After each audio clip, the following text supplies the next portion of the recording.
So on the basis of those two parameters, all right, we said a fiber can be fast or it can be slow. We also said a fiber can be oxidative as its primary source or glycolytic as its primary source of ATP. Okay, so on the basis of those parameters, there are three types of fibers found in our body. Okay, we're going to talk about those individually. There are slow oxidative fibers. Slow oxidative fibers. What would you think about the rate of contraction for these fibers? What do you think it would be? How fast do you think these fibers would contract? Slow, right? Slow. So they're slow fibers. Their rate of contraction is going to be slow. Their myosin head activity is going to be slow. Okay? And as a result of them being oxidative, what's their primary source of ATP? What's their primary source of ATP? Oxidative phosphorylation, right? That's their primary source of ATP, which means that they're going to require what? Oxygen. Good. So slow oxidative fibers have a slow rate. Question? Oh. Have a slow rate of myosin head activity, and they are using oxidative phosphorylation as their primary source of ATP. As a result, they have lots of mitochondria. They have a rich blood supply, lots of capillaries to bring that oxygen in, lots of myoglobin, right, that carrier protein for oxygen. They're going to appear more red or more beefy, right? They have a smaller diameter. Why do they have a smaller diameter? Right, so that smaller distance for oxygen to be diffused across. And as a result of them having a smaller diameter, are they going to produce less force or tension, or are they going to produce more force or tension? Less, right? Less. We talked about this last time. Fiber diameter is going to correlate to cross-bridge cycles, which is going to correlate to the amount of force that's produced, right? The amount of force or tension that's generated. So as a result of these fibers having a smaller diameter, they're going to produce less force, less tension, okay? And then because they're oxidative, they're going to fatigue more slowly. Then there's the fast glycolytic fibers, right? These are also, so these are using anaerobic glycolysis as their main source of ATP production. These have a fast myosin head activity. Okay, so they're going to contract much more rapidly. Okay, they have lots of glycogen stores and lots of glycolytic enzymes, right? Remember we said they have to have a lot of enzymes, those glycolytic enzymes, to break down the glucose. They do not need to have a lot of mitochondria because they are not using oxidative phosphorylation. Okay? They have almost no myoglobin, right? No myoglobin, and this allows them to appear white. If they had myoglobin, as we said before, they would appear pink or red or beefy, okay? And they have a larger diameter, which allows them to create more tension or more force. And this is because they're not relying on diffusion of oxygen, so they can afford to have a larger diameter, okay? Now, as a result of them being glycolytic, they're going to fatigue more rapidly. I want you to stick that in the back of your mind. Glycolytic fibers always fatigue more rapidly because they're going to build up lactic acid. Lactic acid is going to be that breakdown product of glucose. Okay? And then the last fiber we're going to talk about is sort of an intermediate between those two fibers. All right, so we had slow oxidative fibers, fast glycolytic fibers, and we talked about sort of two extremes there. The fast oxidative fibers are sort of a happy medium in between those two. Okay, they have an intermediate myosin ATPase activity. So it's not very fast, but it's not very slow. Okay, Now they're oxidative, so they're going to use what process? Oxidative phosphorylation, which means they're going to require what? Oxygen. Good. Which means they're going to have what carrier protein? Myoglobin. Great. They're going to have blood vessels. They're going to have mitochondria. Okay? I want you to associate oxidative phosphorylation with oxygen, with myoglobin, with more capillaries, more mitochondria, smaller diameter. Okay? And then these are going to have an intermediate diameter here, again, because they're sort of in between those other two fibers. Okay, so this table just sums up everything we just talked about, okay? But I want you to be able to recreate this table from your understanding of this, all right? So you want to block out all of the content in the table, and you want to just make the headings, right? You want to take away the color at the top there, and you want to fill this in, not from your memory or from having looked at this table before, but from your understanding of each fiber and how it acts, okay? You should know that the speed of contraction for a slow oxidative fiber is slow.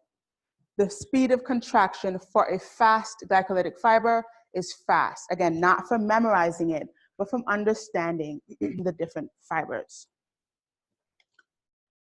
Okay. Now, a couple of things that we want to talk about here with regards to those different fiber types.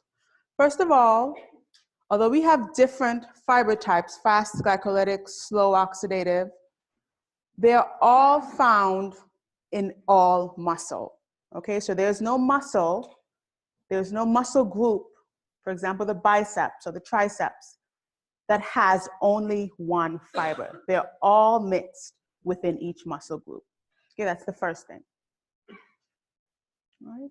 The second thing is, although you can find different fiber types in a single muscle group, you can only find one fiber type in a motor unit. Okay, and I'll explain that again. We said that a motor unit was what? What's a motor unit? What's a motor unit? Come on, someone must remember what a motor unit is. The muscle fibers, or all the muscle fibers is motor neuron. Right, perfect. So it's a motor neuron and all the fibers that it's innervating. Remember we said long, long ago that a single motor neuron innervates many fibers? That unit of a motor neuron and all the fibers it innervates is a motor unit, okay? So within a single motor unit, we can only have one type of fiber. I'll say that again.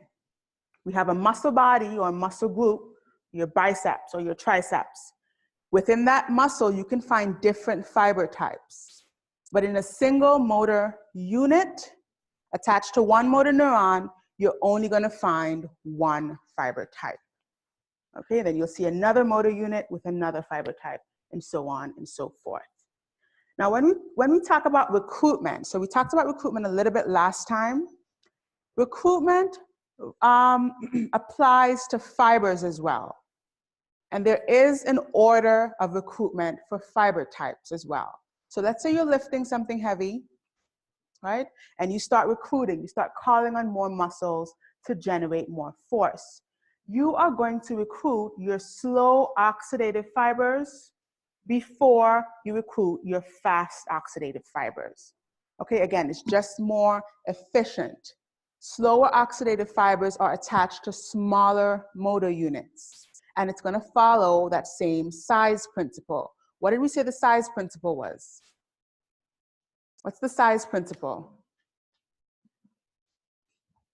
The size principle is that we're going to call on smaller motor units, right? If we have a motor unit with 4 fibers attached to it, we're going to call on that before we call on a motor unit with 10 fibers attached to it.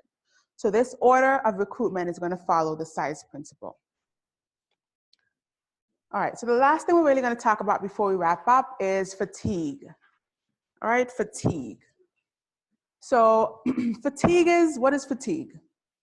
Fatigue is a muscle's inability to produce a consistent amount of force, even though it is repeatedly being stimulated. All right, so you are stimulating a muscle, you're stimulating it, you're stimulating it. It's generating force, the same amount of force. Let's look at this image. Right, you're stimulating it repeatedly. There's gonna come a time when, although you are stimulating it with the same amount, right, the same stimulus, the amount of tension or force that's generated will start to decrease. Okay, this is where the muscle literally gets tired. Okay, it cannot continually provide the tension or the force that it was providing at first when you were stimulating it.